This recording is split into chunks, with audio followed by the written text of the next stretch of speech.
سلام و عرض ادب خدمت شما دوستان عزیز. دوستان امروز میخوام آموزش نوت بهتون بدم، آموزش خواندن نوت از روی 5 خط، از روی دفتر نوت. خب اول از همه باید ما نوتی که ما داریم یه دونه کلید سول داره. خب کلید سول رو طراحی میکنیم تقریبا به این شکله.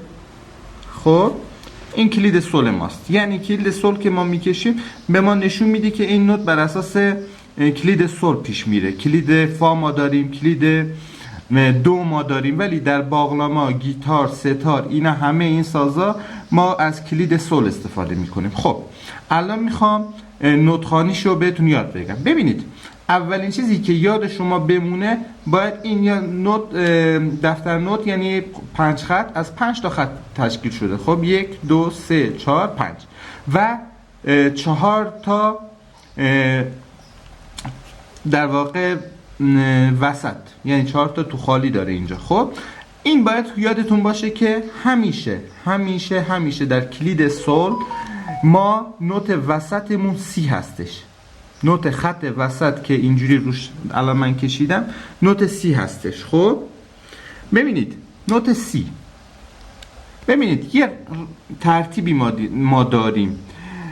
سی، این ترتیب یادتون بمونه: سی، دو، ر، می، فا، سول، لا و دوباره سی.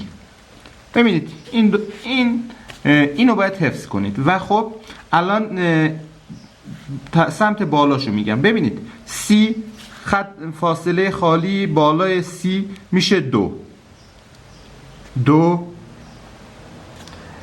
خط بعدی میشه ر.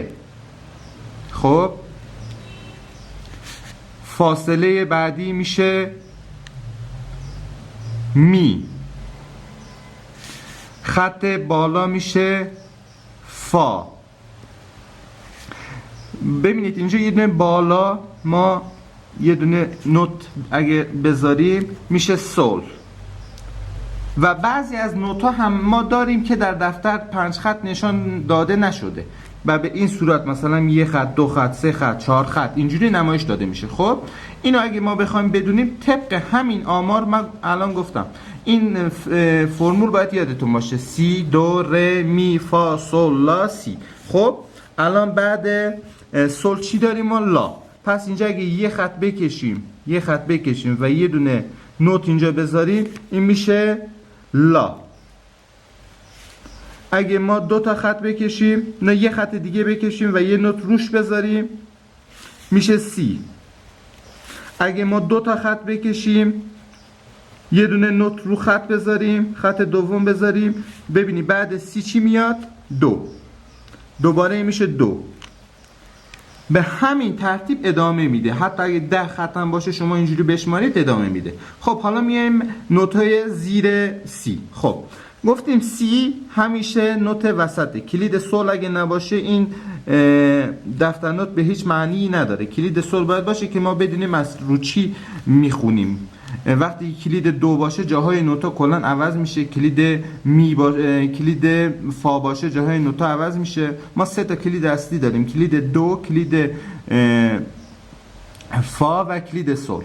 خب ببینید این الان نوت سی ما هستش. خب سی، ببینید تازه گفتم از این طرف شروع میکنیم به خوندن: سی، دو، ر، می، فا، سول، لا، سی.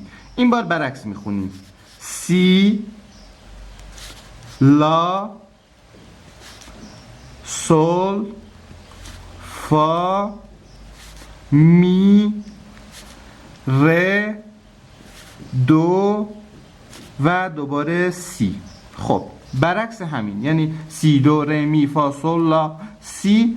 اینجا میشه سی، لا، سول، فا، می، ر، دو، سی. خب ببینید نوت وسطمون سی هستش. خب جا خالی پایینش میشه چی؟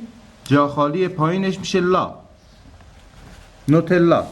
خب خط پایینش میشه چی؟ خط پایینش میشه، ببین طبق روال، میشه سول. و اینم میتونید در نظر بگیرید وقتی که کلید سول رو دیدید میتونید درست مستقیم بگید خط پایین دومی خط نوت سول هستش. خب سول جا خالی پایین تر از اون چی میشه؟ میشه فا. پایین ترین خط هم میشه می. زیر خط ببینید اینجا زیر خط میشه ر. و اینجا بعد ر اگه ما یه خط اضافه کنیم و یه نوت روش بکشیم میشه دو. دو تا خط بکشیم، یه خط بکشیم زیرش یه نوت بذاریم میشه سی.